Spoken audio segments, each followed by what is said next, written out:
Para quem não nos ouviu ainda, boa noite a todos. Nós vamos iniciar, agora são 19h45, nós vamos iniciar a nossa leitura de introdução do nosso estudo de hoje, da nossa palestra de hoje. E o que a gente separou para a leitura introdutória hoje foi o nosso bom e conhecido Jesus no Lar, nosso velho conhecido Jesus no Lar, capítulo 27, O Dom Esquecido. Particularmente, eu gosto muito desse capítulo, algumas pessoas já me ouviram dizer isso. Toda vez que eu leio, toda vez que eu interpreto, toda vez que eu ouço, eu trago para mim, eu trago um crescimento para mim desse ponto de vista da mensagem muito importante. Então, eu gosto muito desse capítulo. Jesus no Lar, capítulo 27, O Dom Esquecido. Centralizara-se geral atenção em torno de curiosa palestra referente aos dons com que o céu aquinhou as almas na terra, quando o Senhor comentou o paciente. Existiu um homem, banhado pela graça do merecimento, que recebeu do alto a permissão de abeirar-se do anjo dispensador dos dons divinos que florescem no mundo. Ante o ministro celeste, o mortal venturoso pediu a bênção da mocidade. Recebeu a concessão, mas, e breve, reconheceu que a juventude poderia ser força e beleza, mas também era inexperiência e fragilidade espiritual. E já desinteressado, voltou ao doador sublime e solicitou-lhe a riqueza. Conseguiu a abastança e gozou-a longo tempo. Todavia, reparou que a retenção de grandes patrimônios provoca a inveja maligna de muitos. Cansando-se, na defesa laboriosa dos próprios bens, procurou o anjo e rogou-lhe a liberdade. Viu-se realmente livre. No entanto, foi defrontado por cruéis demônios invisíveis que lhe perturbaram a caminhada, enchendo-lhe a cabeça de inquietude e tentações. Extenuado, em face do permanente conflito interior em que vivia, retornou ao celeste dispensador e suplicou o poder.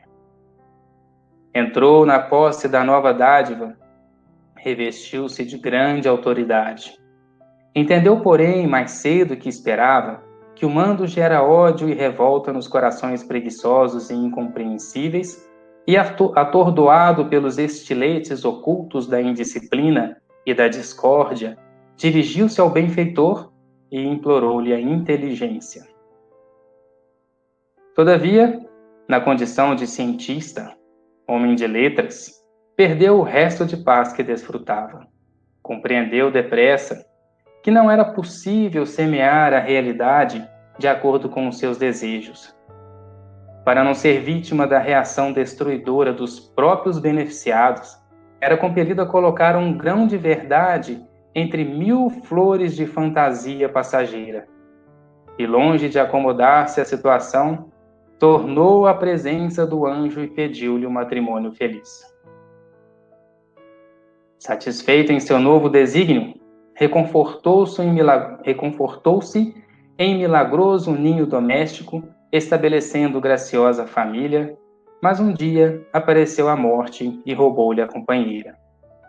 Angustiado pela viuvez, procurou o ministro do Eterno e, afirmando que se equivocara mais uma vez, suplicou-lhe a graça da saúde. Recebeu a concessão. Entretanto, logo que se escoaram alguns anos, surgiu a velhice e desfigurou-lhe o corpo, desgastando-o e enrugando-o sem compaixão. Atormentado, incapaz agora de ausentar-se de casa, o anjo amigo veio ao encontro dele e, abraçando-o paternal, indagou que novo dom pretendia do alto. O infeliz declarou-se em falência. Que mais poderia pleitear? Foi então que o glorioso mensageiro lhe explicou que ele, o candidato à felicidade se esquecera do maior de todos os dons que poderia sustentar um homem no mundo, o dom da coragem, que produz entusiasmo e bom ânimo para o serviço indispensável de cada dia. Jesus interrompeu-se por alguns minutos. Depois, sorrindo ante a pequena assembleia, rematou: Formosa é a mocidade, agradável é a fortuna, admirável é a liberdade, brilhante é o poder, respeitável é a inteligência, santo é o casamento venturoso, bendita é a saúde da carne, mas se o homem não possui coragem para sobrepor-se aos bens e males da vida humana, a fim de aprender a consolidar-se no caminho para Deus, de pouca utilidade são os dons temporários na experiência transitória. E tomando ao colo um dos meninos presentes, indicou-lhe o firmamento estrelado, como a dizer que somente no alto a felicidade perene das criaturas encontraria a verdadeira pátria. Bom, como eu disse, essa lição ela me traz um entusiasmo, uma força muito grande. Quando Jesus arremata dizendo que é preciso coragem para sobrepor-se aos bens e males da vida humana, de uma forma que a gente possa aprender a se consolidar no caminho para Deus, é justamente a nossa realidade de todos os dias. Cada dia é um desafio diferente. Cada dia é uma oportunidade diferente de aprendizado para a gente se consolidar, para que a gente possa se posicionar no firme caminho do nosso aprendizado, do nosso crescimento espiritual. E o principal de todos os dons, aquele que por vezes se torna um dom esquecido, é a coragem. E interessante como que a gente pode trazer isso para os nossos dias muito atuais, para os nossos dias muito presentes, a questão que a gente está vivendo. Situações novas, desafios completamente inéditos nas nossas vidas, cenários dentro e fora de casa, com a nossa própria família, com filhos, com esposa, com pais, com pessoas que trabalham dentro da nossa casa. Todos os cenários são completamente novos. Um cenário novo que nos desafia na compreensão do todo, do que está acontecendo, do porquê que tudo está acontecendo desta forma, quais os propósitos que Deus colocou dessa vez, o que Ele está querendo mostrar para a gente, porque o que Ele nos traz dessa vez não é uma questão aqui para dentro de casa. Dessa vez Ele nos trouxe uma questão para dentro da nossa casa terrestre. Ele nos trouxe uma questão para entendimento em unidade de um planeta inteiro. É lógico que existem as discordâncias, existem as desavenças, existe muito ainda a boa e velha política, tanto no âmbito nacional quanto no internacional, entre as organizações, entre os países, entre os interesses, entre as condições inferiores do ser humano ainda. Mas todos foram convidados para uma mesma reflexão. E uma pessoa muito próxima me disse essa semana, já parou para pensar que Deus colocou um desafio que pode ser eliminado com água e sabão? Um vírus que que a gente pode cuidar dele com água e sabão? Sendo Deus, ele poderia ter colocado de outra forma. Um vírus que fosse resistente à água e sabão. Mas não. Uma simples água com sabão é suficiente para que a gente possa tratar nos nossos procedimentos de todo dia, no cuidado de todo dia. O que está por trás disso, dessa afirmativa? Existe um propósito muito bem definido. Existe uma condição de escola de aprendizado muito bem colocada pelo Criador. Ele sabe o que está fazendo. E nós temos que ter ouvidos de ouvir para que a gente possa apreender a oportunidade para a gente poder crescer. No final, a gente vai poder dizer para ele: sim, eu entendi. Eu entendi o que você quis dizer. Bom, essa é a nossa leitura preparatória. A gente já está caminhando para o nosso horário da oração. Nós vamos trabalhar hoje capítulo 27, Evangelho segundo o Espiritismo, Allan Kardec, Jesus, trazendo para a gente as palavras do Cristo, nos ensinando a orar, nos ensinando a ação da oração, a transmissão do pensamento, o poder da prece. E a gente gostaria de lembrar algumas coisas, alguns pequenos lembretes nesses 2 breves minutos que a gente tem antes da oração. Para quem chegou depois, pessoal, a gente está mais uma vez dando mais um passo, entendendo como que pode esse trabalho ser desenvolvido, e tragam suas críticas, tragam suas sugestões ao final do trabalho, ou depois por e-mail, WhatsApp, para que a gente possa melhorar sempre. Muito cuidado, pessoal, quem já está online, com essa ferramenta que a gente tem para trazer as nossas perguntas. A gente pode jogar comentários, a gente pode jogar perguntas, a gente pode até fazer brincadeiras, mas brincadeiras sempre saudáveis. O humor, ele sempre vai fazer parte do nosso trabalho, da nossa alegria de viver, da nossa alegria de trabalhar com Jesus, mas tem que ser com discernimento, com disciplina. Então, muito cuidado com a utilização dessa ferramenta que está no cantinho do nosso vídeo, onde a gente pode se manifestar. Vamos nos atentar a colocações voltadas para o Evangelho de hoje, para a explanação de hoje. Perguntas outras a gente vai ter sempre oportunidade de fazer. Temos os nossos grupos de comunicação e a gente está sempre à disposição. Mas então, nosso recado é esse, muito cuidado. O PowerPoint a gente vai utilizar essa noite de novo, para a gente trazer o conteúdo previsto. Eu prefiro trabalhar, eu gosto de trabalhar, embora eu não saiba montar muito bem, mas eu gosto de trabalhar com PowerPoint porque ele me ajuda a cadenciar o raciocínio, a orientar o meu pensamento para que eu não divague muito para um lado, para o outro, e não me perca muito nas colocações. Mas quem estiver assistindo, quiser participar com a gente, de forma alguma isso é uma obrigatoriedade. A palestra a gente sempre fez na casa, desde sempre. Tem gente que pega o Evangelho, gosta de ler e comentar gradativamente. Muitos de nós gostamos de fazer dessa forma. Eu mesmo já fiz várias vezes.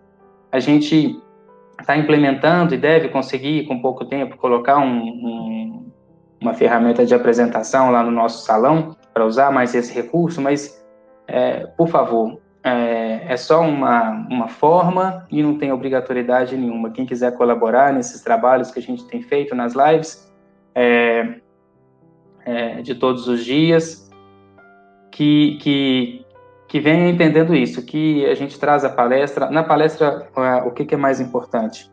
A gente trazer Jesus e Kardec de uma forma clara, de uma forma concisa, muito bem embasada, sem achismos, sem personalismos. Esse aqui é o ponto importante. As ferramentas, a gente usa o quadro, a gente usa cartaz, a gente usa a nossa voz, o nosso raciocínio.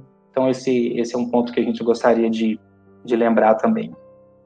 Bom, 8h, vamos começar. Vamos fazer a nossa oração. Vamos nesse instante, Mestre amado Jesus, companheiros do plano maior, rogamos o amparo que tanto precisamos.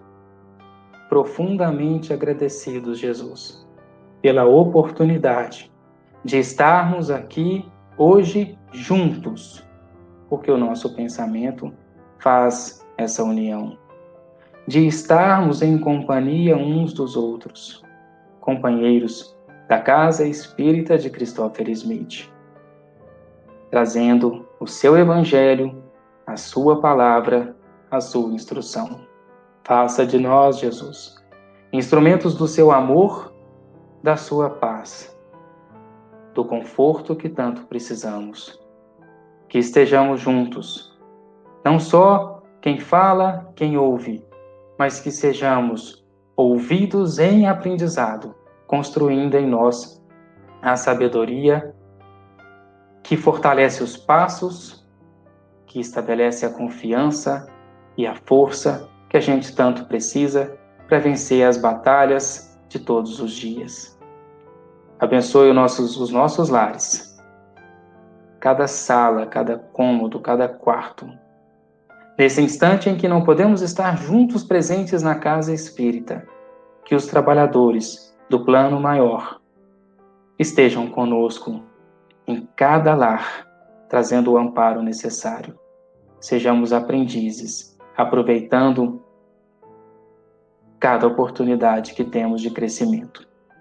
Muito obrigado, Jesus. Nós agradecemos mais uma vez, todos os dias, que assim seja. Bom,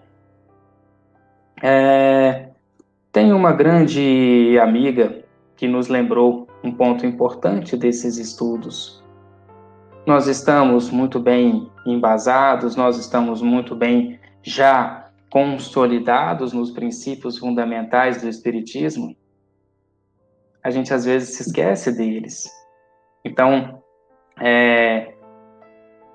muito oportunamente, esse comentário foi feito e nós desejamos, em cada estudo, trazer um pouco dos princípios fundamentais da nossa doutrina espírita que nos embasam, que nos consolidam o entendimento de todas as matérias, de todas as teorias, de todos os assuntos. Então, entre os 15 princípios, lembrando, porque a gente às vezes não se preocupa em buscar isso, a gente traz os 15 princípios fundamentais do Espiritismo.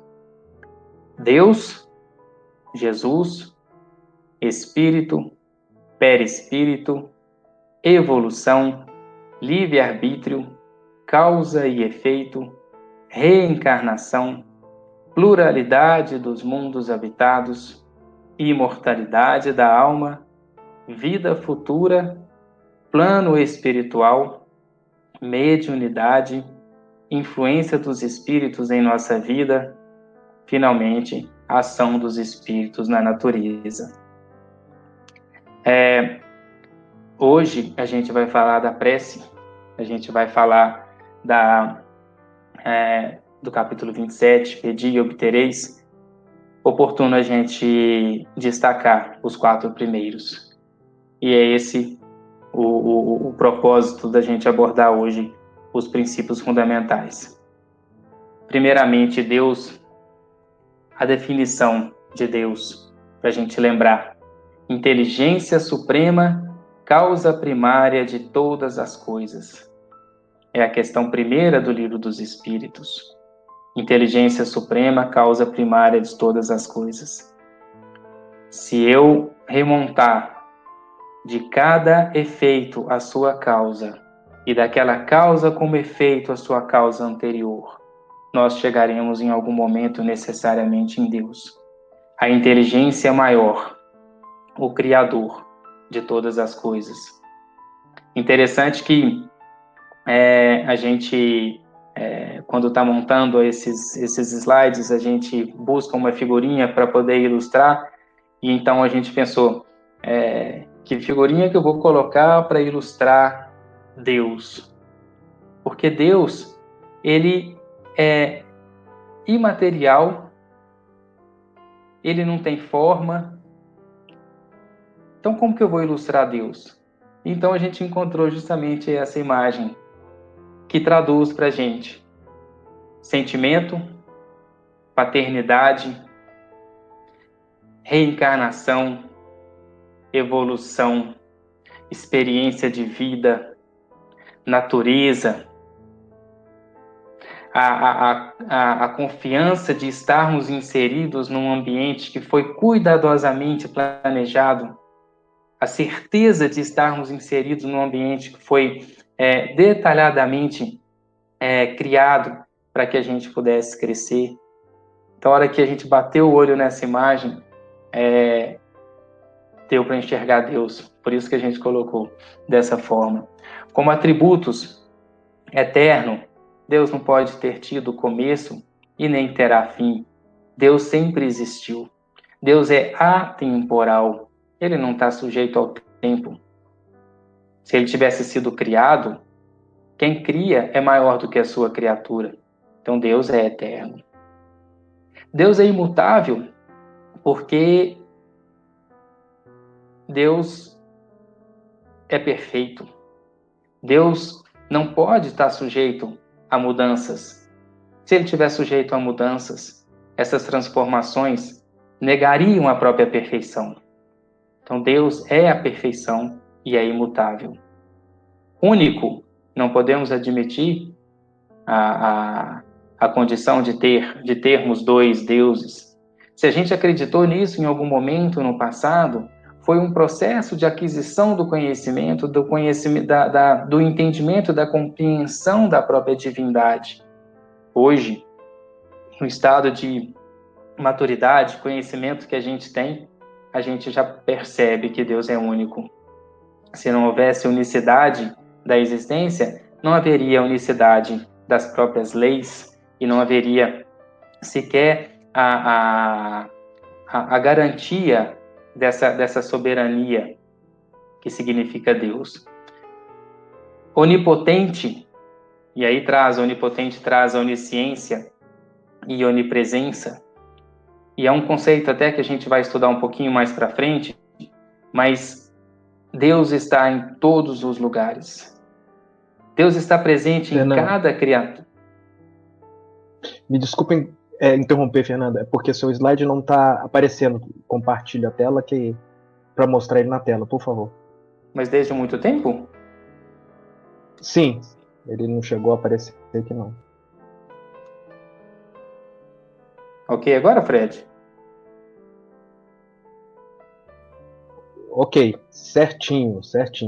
Beleza. Então vamos volta na imagem, né, o que é Deus, porque eu acho interessante, né, porque a gente não viu os slides ainda não, ok?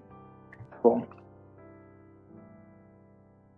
a gente falou a gente está falando a gente listou os princípios fundamentais, e eu li, né, na sequência todos eles.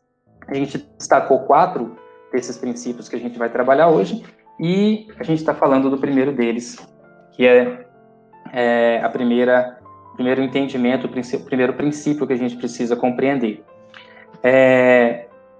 Então, onipotente, onipresente, onisciente, Deus está em cada criatura, em cada centímetrozinho do universo, da sua própria criação. Nós estamos mergulhados nesse fluido cósmico, nós estamos mergulhados em Deus. É como se fosse como se Deus, tem uma comparação interessante que é como se Deus fosse como se nós fôssemos Deus em relação ao nosso corpo, por exemplo. Cada acontecimento, cada detalhe, se alguém me encostar na ponta do dedo, na ponta do dedo do pé, se eu chutar alguma coisa, se eu encostar numa superfície fria, imediatamente eu, como espírito que tenho, que consigo reger esse organismo todo, que é esse corpo físico, eu percebo. Da mesma forma, Deus, estando presente em cada cantinho desse universo, em cada criatura, ele consegue perceber exatamente e no detalhe o que está acontecendo. Então a gente vai tratar um pouco disso mais para frente, Mas Deus conhece os pensamentos, os nossos pensamentos mais secretos. Deus conhece as nossas maiores dificuldades, os nossos maiores medos. Deus conhece o nosso imenso potencial e a nossa capacidade de servir, de construir, de superar melhor do que nós mesmos. E Ele é soberanamente justo e bom. Soberanamente, justiça e bondade. A gente não pode esquecer disso. Jesus, guia e modelo mais perfeito para o homem. Livro dos Espíritos, questão 625. Jesus é filho, Jesus é irmão, Jesus é mestre, porque ele exemplificou. Mais do que falar, ele exemplificou. Algumas vertentes de raciocínio não compreendem muito bem a posição de Jesus. Mas Jesus é filho e Jesus é irmão.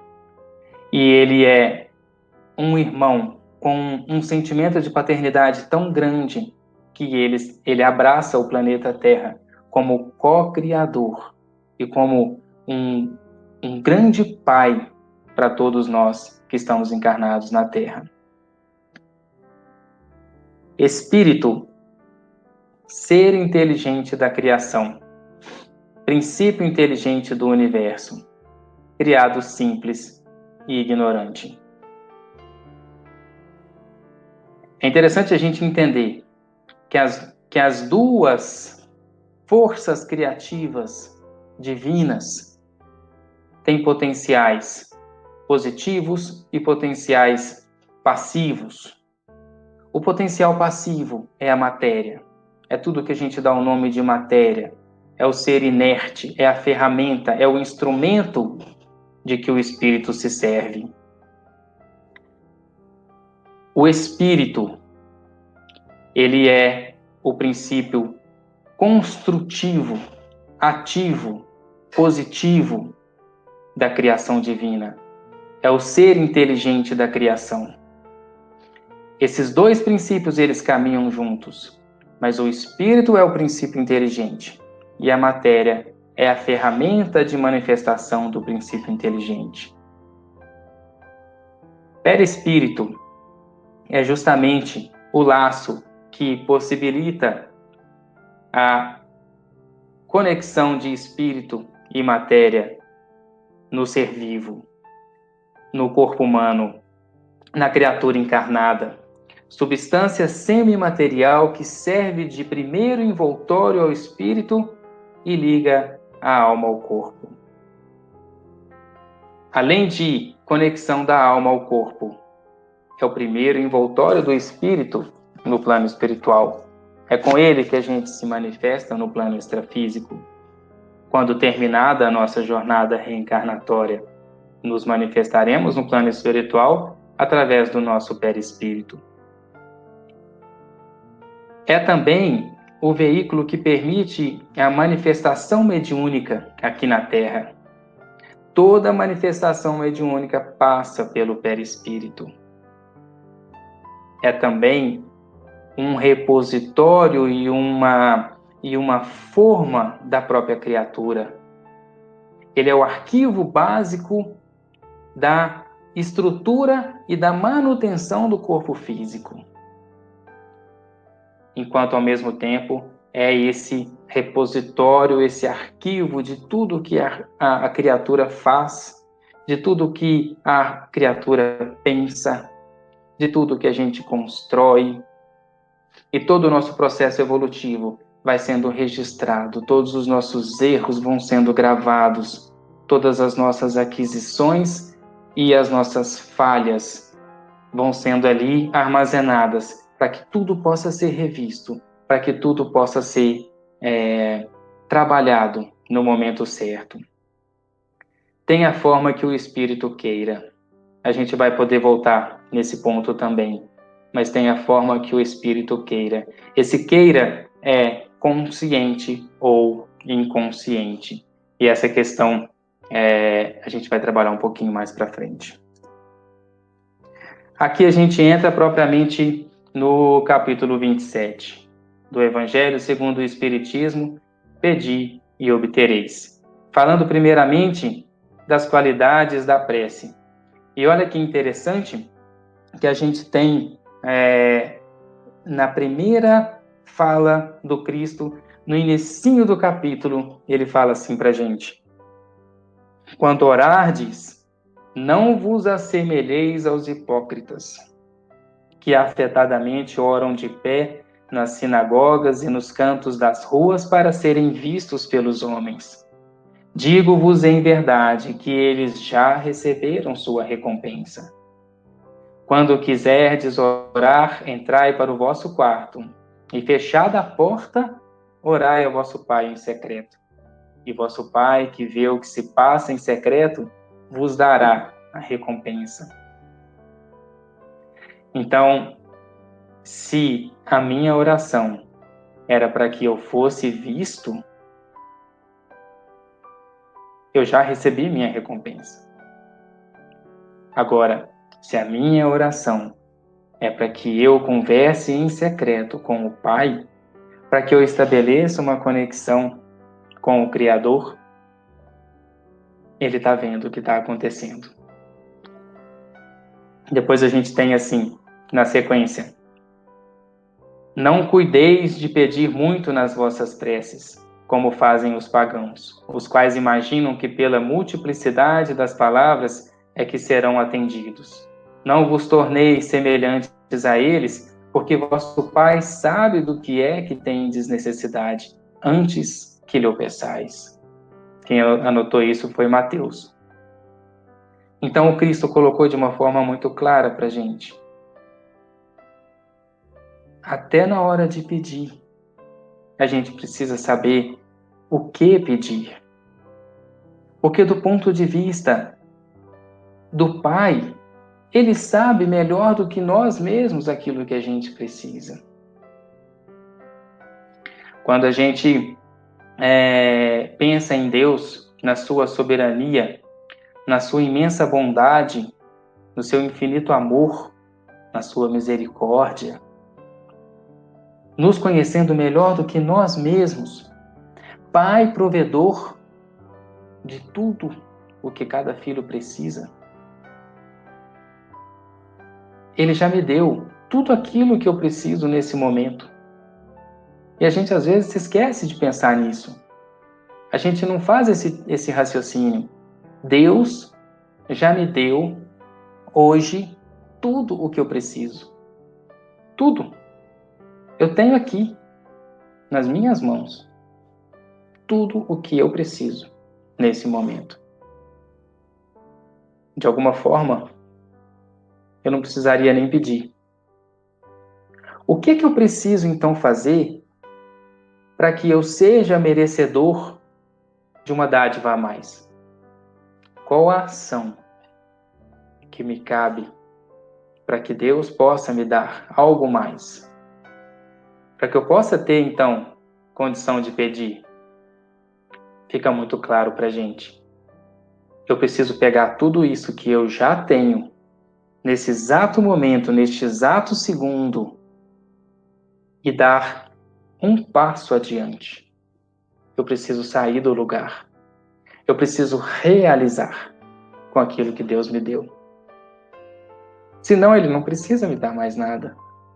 Porque Ele é Pai, Ele é provedor, Ele é amor, Ele é sabedoria infinita. Então, a gente costuma dizer que com relação a Deus a gente está sempre atrasado, a gente está sempre devendo. A partir do momento que eu dou um passo adiante, que eu realizo, me projeto numa nova condição, Deus me provê de imediato com as novas ferramentas, com as novas oportunidades de que eu vou precisar para que eu continue meu trabalho.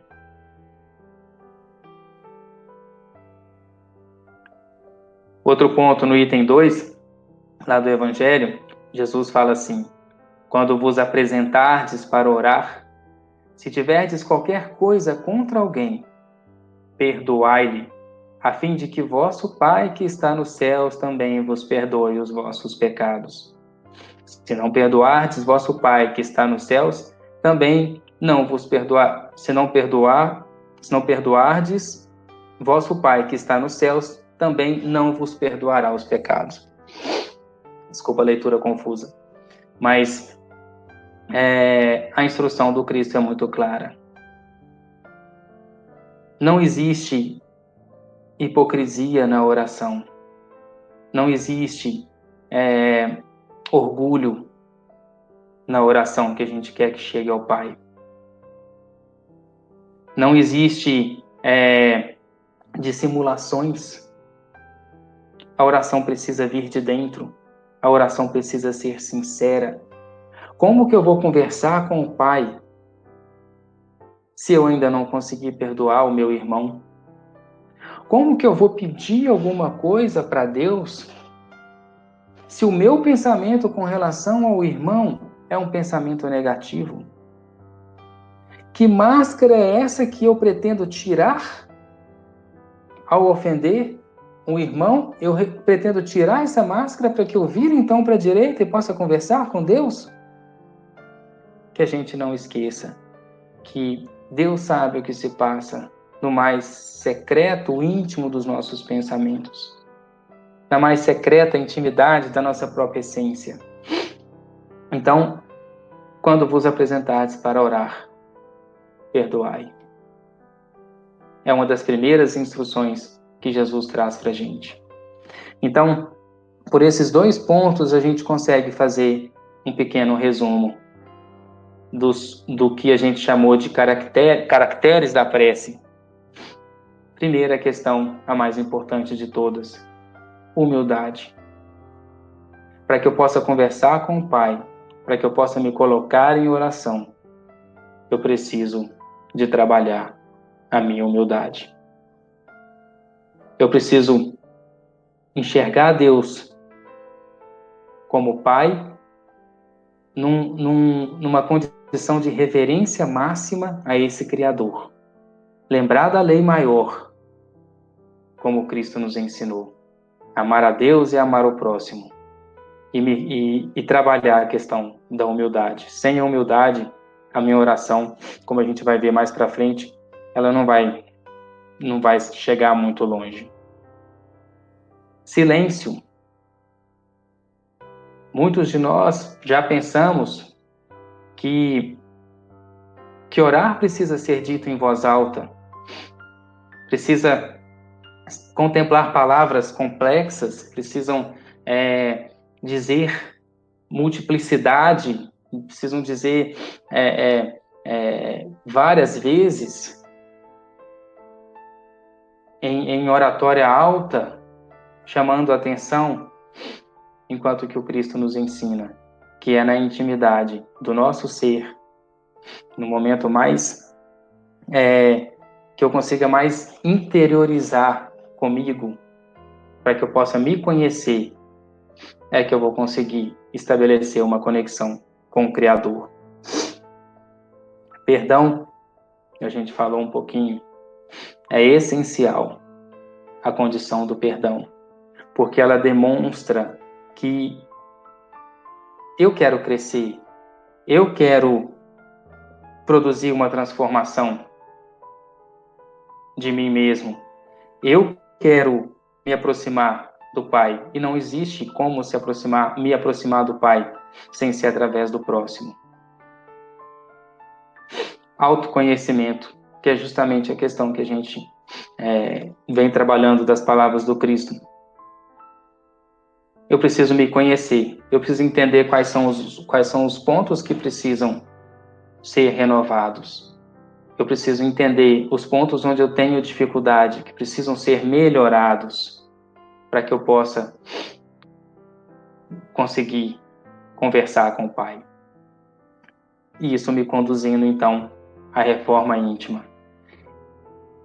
Todo esse trabalho de humildade, no silêncio do meu íntimo, trabalhando o perdão com o meu próximo, na busca do autoconhecimento, promovendo, então, a reforma íntima, vai caracterizar a minha condição de orar e que a minha prece chegue até o Pai. Então a gente destaca no item 5, falando da eficácia da prece, aqui a gente avança no Evangelho ao longo do capítulo. Seja o que for que peçais na prece, crede que o obtereis, e concedido vos será o que pedirdes. Marcos capítulo 11. Aí a gente lembra novamente que Deus conhece todas as nossas necessidades e tudo provê de forma amorosa e justa.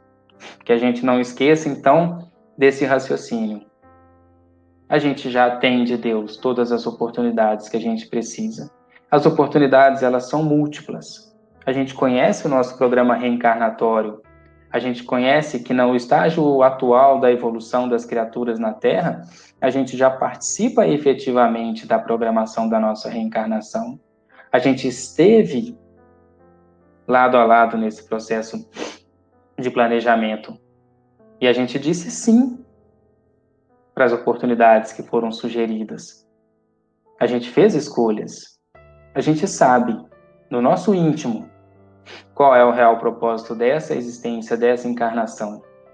Então, a gente tem um compromisso com a nossa própria reencarnação, a gente tem um compromisso com aquilo que a gente pede para Deus.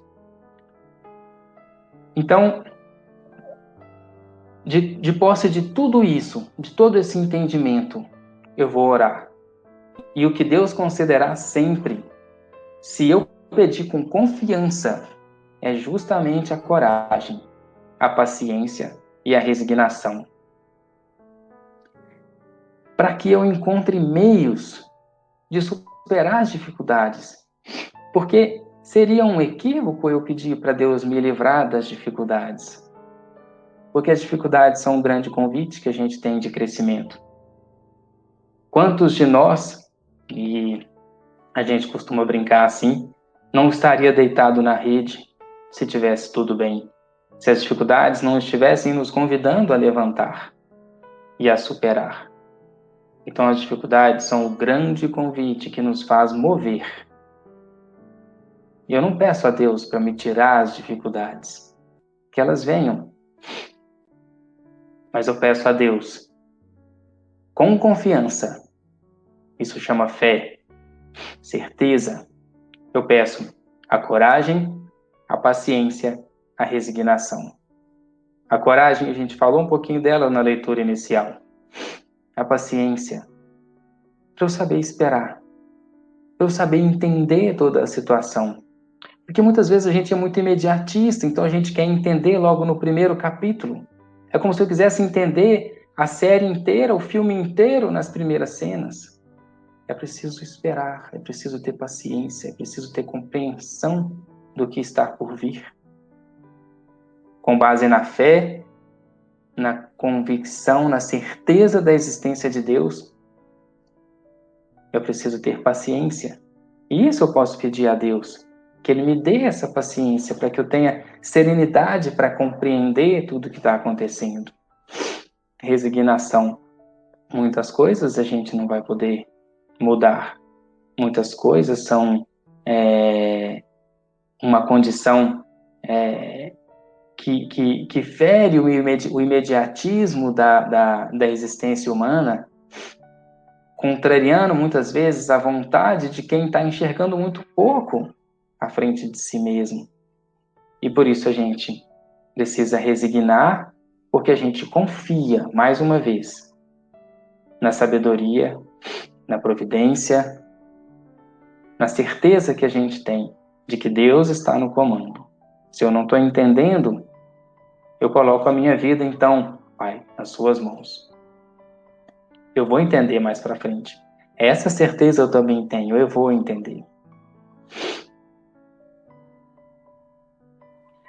E aí, Kardec faz uma explanação muito bacana no final desse item, onde ele conta a história de um homem que estava perdido no deserto e já prestes a sucumbir de sede, de exaustão das suas forças físicas, E ele faz uma súplica ao Pai, aos anjos protetores, rogando auxílio para aquela situação que ele já não enxergava mais possibilidades de salvação, quando um anjo chega até ele, ele intui os pensamentos para que ele reúna todo o restante das suas forças e se direcione naquele sentido, naquela direção.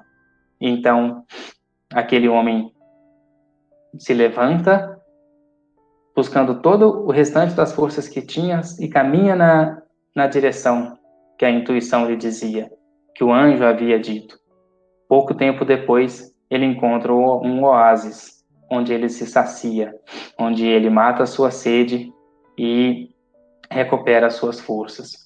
E aí Kardec diz, se esse homem é um companheiro que tem fé, ele exclamará, obrigado, meu Deus, pela ideia que me inspiraste e pela força que me deste.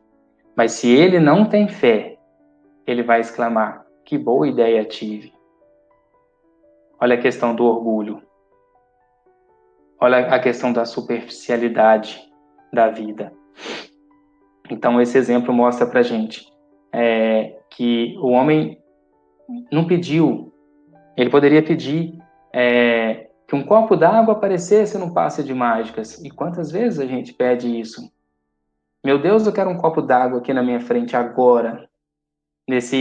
Nessa loucura do imediatismo que a gente tem vivido no mundo moderno também, né? Que está mexendo com a cabecinha das nossas crianças, até com as nossas mentes também. Tudo é muito imediato, tudo muito rápido.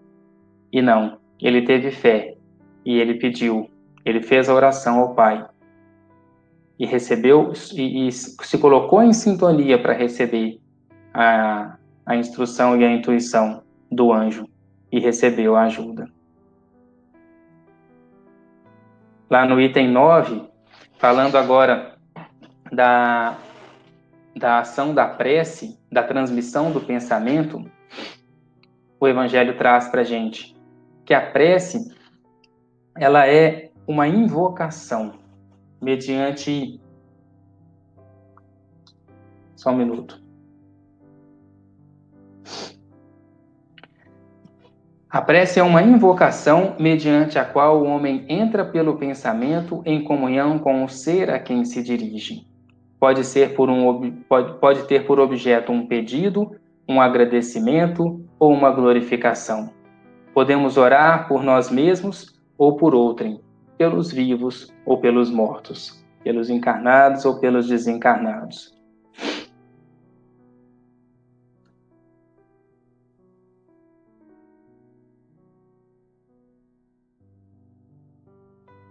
Probleminhas técnicos no meu slide.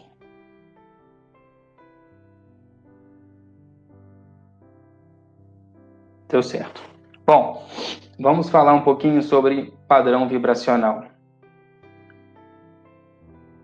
Nós falamos do perispírito há alguns slides atrás. Nós somos espíritos.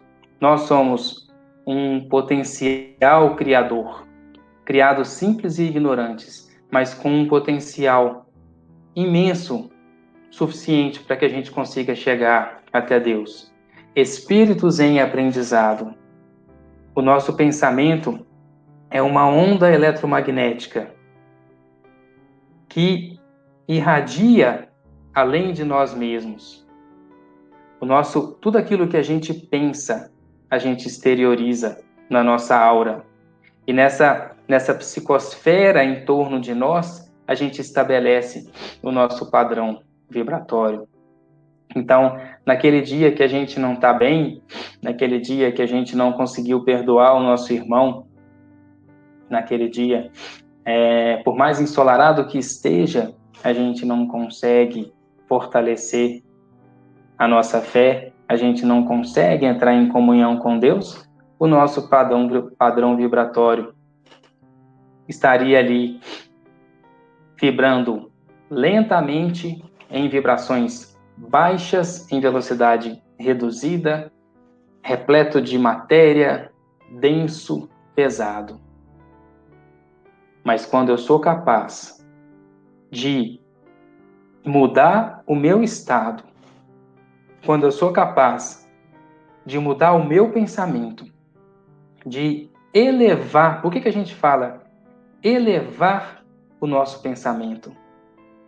Porque eu vou olhar para o alto, eu vou olhar para Deus, eu vou olhar para o Pai, eu vou buscar no meu íntimo a minha humildade, a minha certeza.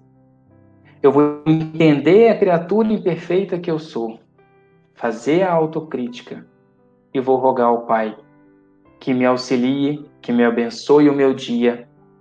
E então, o meu pensamento começa a permutar aquela matéria densa, aqueles pontos, aqueles miasmas negativos, por uma energia salutar, por fluidos transformadores que realmente desmaterializam, que realmente reduzem a densidade da minha vibração.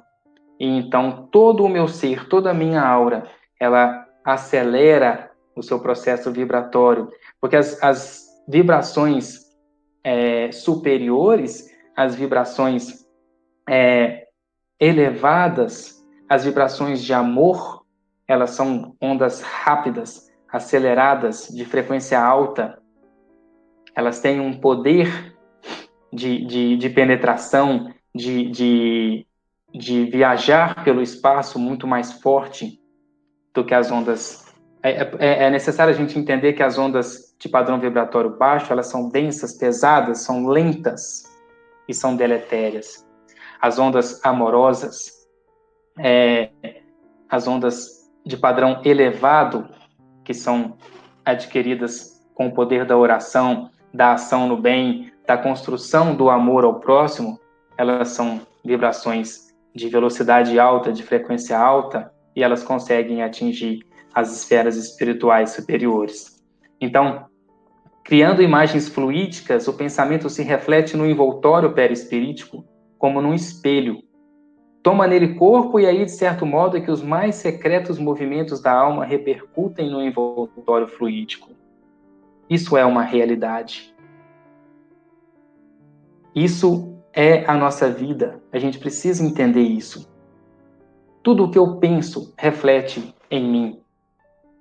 Tudo que eu elaboro no meu raciocínio, na minha capacidade de pensar, de criar, tudo que a minha vontade põe para fora, vai produzir um efeito em torno de nós. E esse padrão vibratório que eu estou criando em torno de mim vai definir a minha psicosfera.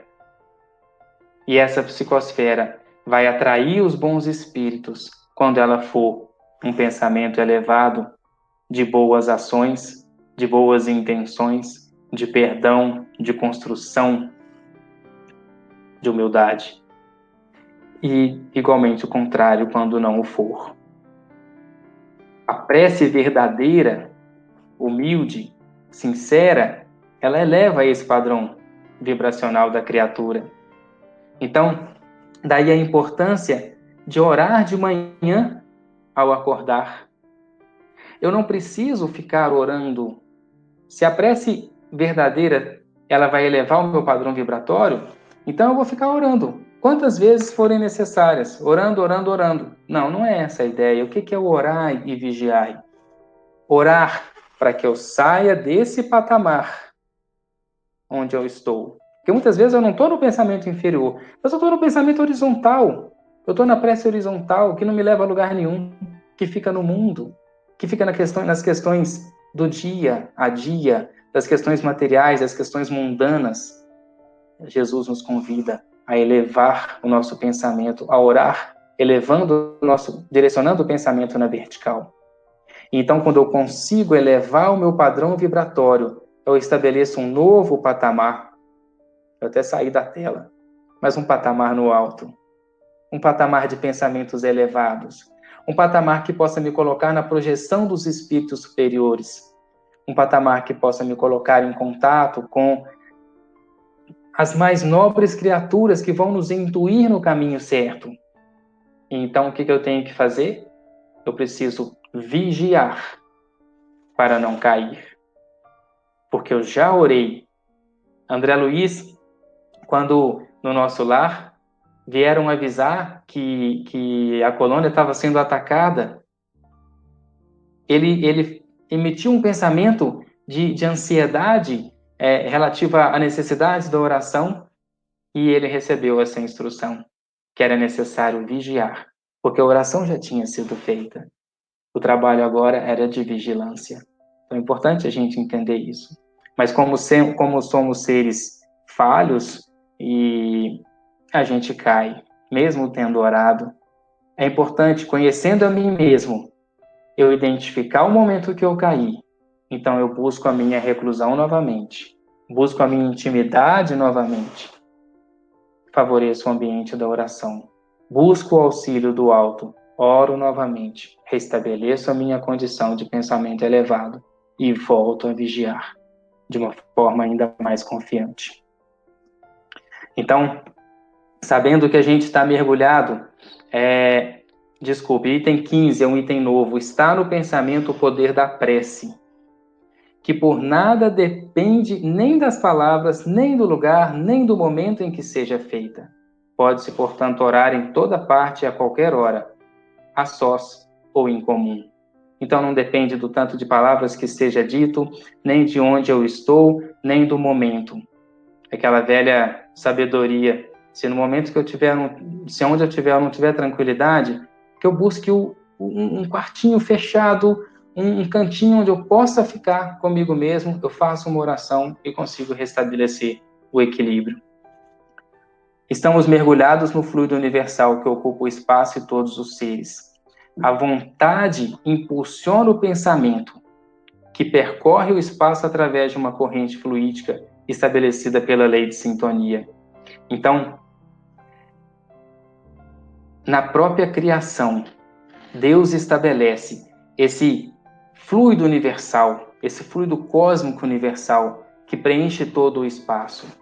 E pela ação da minha vontade, eu impulsiono o meu pensamento, que se exterioriza na forma de uma onda eletromagnética e percorre o espaço e vai até o ponto onde o meu pensamento foi projetado.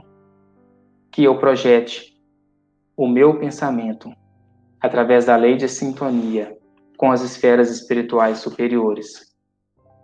Porque é para lá que a gente vai conseguir projetar as nossas oportunidades de crescimento.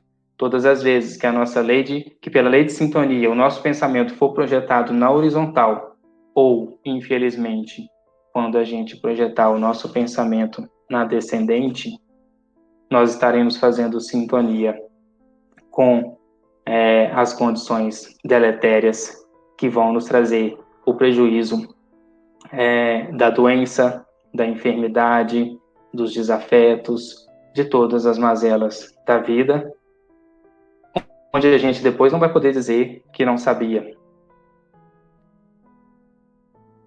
Está no pensamento o poder da prece, e aí a gente traz um outro item. É assim que pela prece obtém o homem o concurso dos bons espíritos, que acorrem a sustentá-lo em suas boas resoluções e a inspirar-lhe ideias sãs.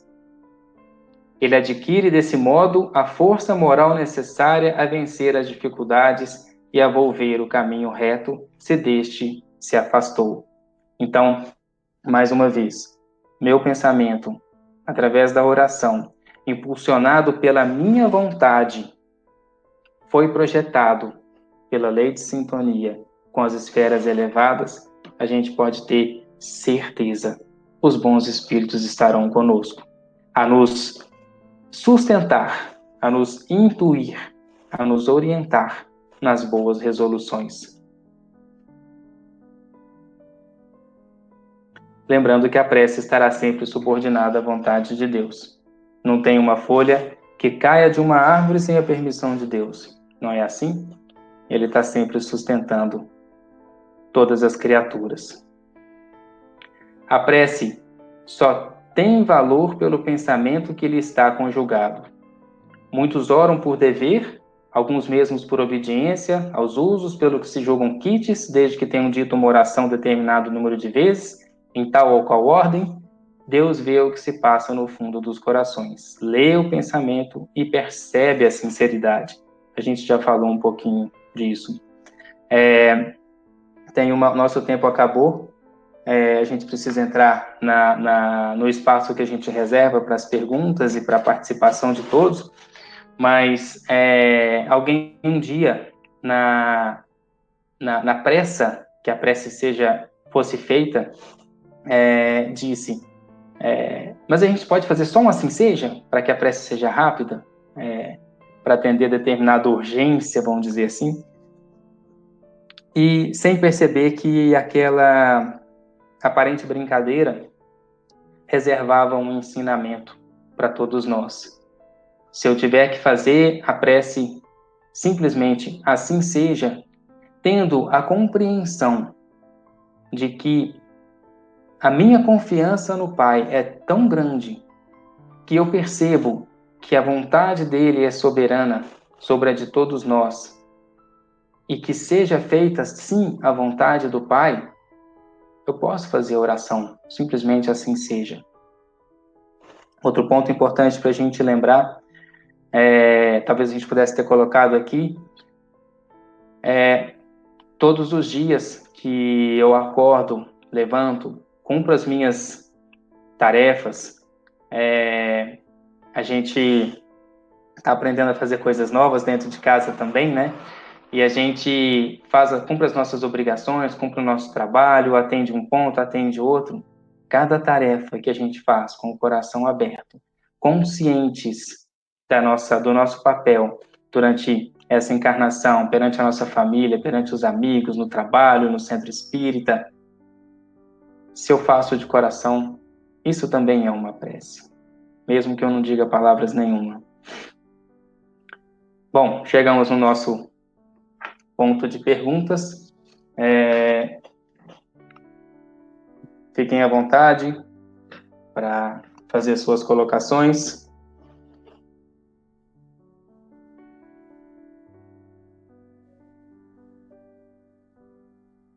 Aguardamos aí o lançamento de algumas perguntas. Felipe, Fred.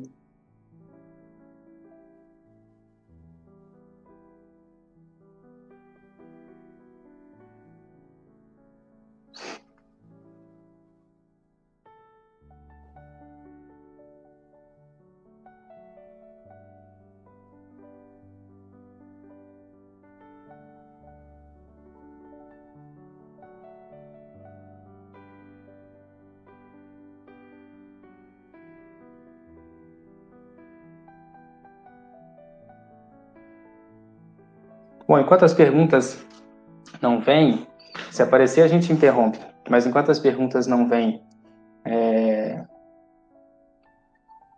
a gente gostaria de lembrar que essa é uma nova forma de trazer o Evangelho.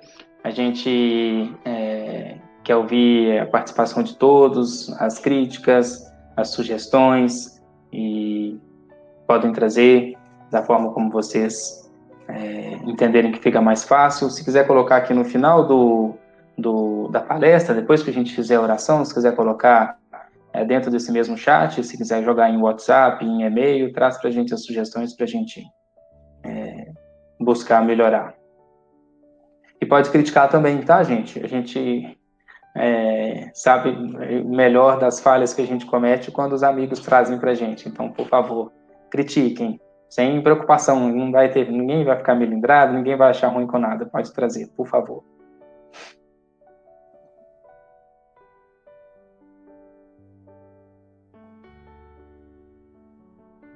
Bom, parece que teve questões que foram respondidas dentro do próprio chat, né? Questões que foram colocadas e foram respondidas no próprio chat. Vamos lá. Se fazemos prece, seja para nós ou para os outros, mas não vemos os resultados que nós desejamos, devemos deixar de fazer prece? Gente, que pergunta bacana. A gente conversou um pouquinho sobre essa questão de Deus sabe o que se passa no nosso íntimo, Deus sabe aquilo que a gente precisa. Então, quantas vezes a gente ora, através da oração, a gente estabelece uma lista de, quase que nem são pedidos, são quase que reivindicações que a gente começa a fazer para Deus, e de repente, em determinado momento, à medida que o tempo passa, que uma ou outra coisa não se realiza, quando as coisas começam a demorar, no nosso imediatismo que a gente comentou, que a gente está vivendo, a gente começa a desenvolver pensamentos de que Deus não está olhando por mim, Deus não me atendeu minhas preces, Deus se esqueceu de mim, quando a gente não estabelece condições de revolta mesmo, acusando Deus de estar sendo injusto, sendo que Deus é a própria definição da justiça, e a gente consegue dizer exatamente isso: Deus está sendo injusto. Então, quando eu oro e peço a Deus determinada questão, e aquilo não é projetado na minha existência, na minha vida, é um sinal muito forte, muito evidente, de que eu preciso refletir melhor na minha própria existência, que eu preciso analisar, aprofundar mais no meu silêncio, na minha intimidade, entender melhor o processo de autoconhecimento. Promover mais oportunidades de reforma, de transformação, porque de alguma forma eu estou me esquecendo daquilo que eu planejei, de alguma forma eu não estou escutando as doces intuições dos espíritos, nossos companheiros, guardiães dos nossos, daqueles que zelam por nós. Eu não estou escutando essas intuições que estão sendo passadas, e eu estou seguindo num outro rumo. Eu estou deixando passar tudo aquilo que está sendo trazido para mim, e eu estou seguindo o meu entendimento numa direção diferente. Então, quando aquilo que eu peço não acontece, é um sinal forte de que a gente tem que avaliar melhor aquilo que a gente está pedindo. Como tornar a prece mais efetiva na reunião mediúnica? A gente viu, mesmo que rapidamente, que a ação da prece, a eficácia da prece, está diretamente relacionada ao poder da vontade projetar o pensamento numa condição de alta vibração mental em direção às esferas superiores. E eu consigo isso quando eu elevo o meu padrão vibratório através da oração.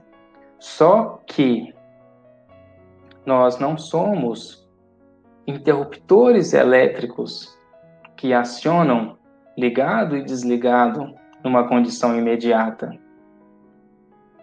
O nosso padrão vibratório, ele é construído pela própria natureza íntima do indivíduo. Aquele padrão elevado que o indivíduo conseguiu construir para o trabalho mediúnico da noite, ele começou a plantar no momento em que ele abriu os olhos de manhã. Ele começou a propiciar campo favorável no momento em que ele foi dormir no dia anterior, rogando a Deus a oportunidade do trabalho durante o sono do corpo físico. E ao longo do dia, cada ação foi uma prece. A cada dificuldade, a cada oportunidade no laboratório de um dia inteiro da vida comum, na experiência que foi de interação que foi trazida com cada indivíduo, seja dentro de casa, seja na rua, na hora de esbarrar num companheiro, numa condução, seja numa troca de experiências e de relações corporativas ali no trabalho, seja num telefonema, seja numa lembrança, seja numa imagem que provocou um determinado pensamento, tudo isso foi sendo construído ao longo do dia para culminar num pensamento que estivesse elevado em altas vibrações, em potencial de amor supremo, me colocando à disposição do trabalho. Então, a gente percebe que o trabalho começa a hora que eu abro os meus olhos. Não adianta a gente ter um dia maluco, como eu tenho às vezes, um dia desatento de todas as minhas obrigações, como ser humano, como filho, como pai, como irmão, como colega, como cidadão, e querer chegar na hora da reunião e colocar um passe de mágicas. Não, agora eu vou entrar para a reunião mediúnica. Agora é hora de eu elevar meu padrão vibratório. Não dá, não vai ter como. Deus responde também através do silêncio. Como lidar com isso? Boa. As questões vão sendo colocadas de uma forma sutil na vida da gente. Talvez a gente tenha abordado um pouquinho disso quando a gente falou na pergunta anterior sobre aquilo que a gente pediu não se realizar. De repente, o meu pensamento foi direcionado pela minha querência, pelos meus desejos imediatos, pela minha vontade de encarnado no concurso das questões materiais. Eu fiz uma projeção equivocada e Deus me deixa na reflexão, enquanto aquilo não acontece, me provocando as reflexões. E no meu íntimo eu começo a perguntar: por que isso ainda não aconteceu? O que Deus está querendo me mostrar? Então, nós devemos prestar muita atenção nas diretrizes que a vida vai colocando para a gente, porque isso nada mais é do que Deus conversando com a gente. Ele sabe exatamente o que eu preciso. Ele sabe exatamente as minhas necessidades. Então, o silêncio também é uma condição de aprendizado para a gente perceber por que uma coisa aconteceu, por que outra não aconteceu. Quais são as oportunidades que vêm daquilo que não aconteceu. Também é um aprendizado.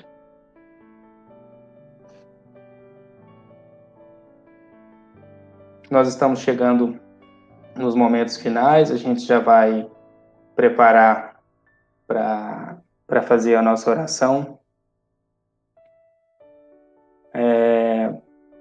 Se não tivermos mais nenhuma colocação, a gente já vai fazer a prece final e encerrar. Eu vou pedir o meu amigo Felipe Schubert, que está na equipe junto com o Frederico, para fazer a oração para a gente de encerramento. Lembrando que o trabalho a gente não está fazendo sozinho, né? Sempre com o concurso dos amigos espirituais, na oportunidade que a Casa Espírita Christopher Smith nos dá, mas tem uma equipe hoje de 3 aí dando suporte para a gente. Eu quero agradecer aos meus amigos também.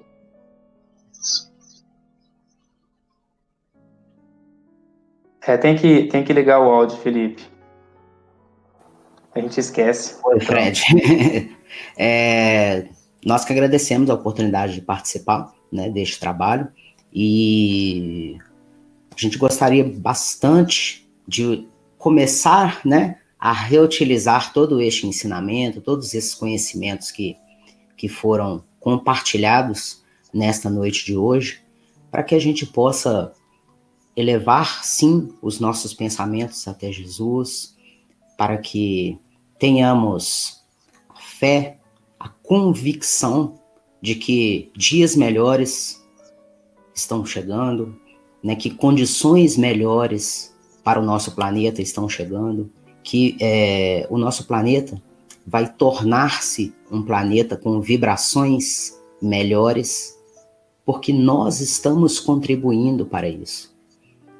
que nós tenhamos a convicção e a fé e a força no nosso pensamento, nas nossas atitudes, para consolidar esta mudança vibracional que tanto desejamos, tanto ansiamos.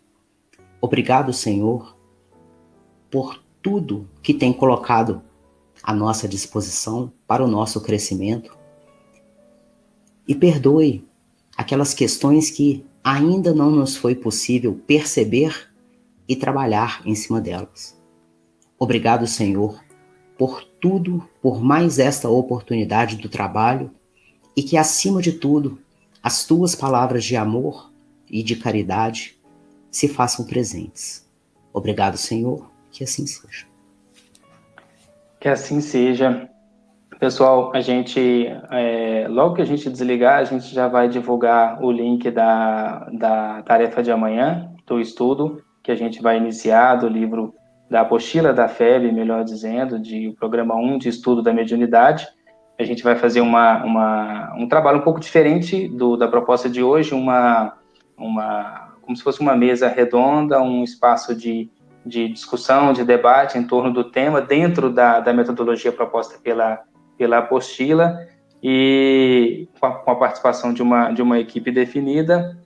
E também vai ter espaço para pergunta, vai ter espaço para a gente tratar as questões, e a gente vai acertar direitinho como divulgar esse PDF aí da apostila, para que todos tenham material em mãos também, possam estudar previamente e trazer as suas contribuições para a gente. No mais, muito obrigado a todos, agradecidos pela oportunidade da gente estar junto aqui, mesmo sem a gente estar vendo uns aos outros, a gente sente a presença de todo mundo. Muito obrigado, pessoal.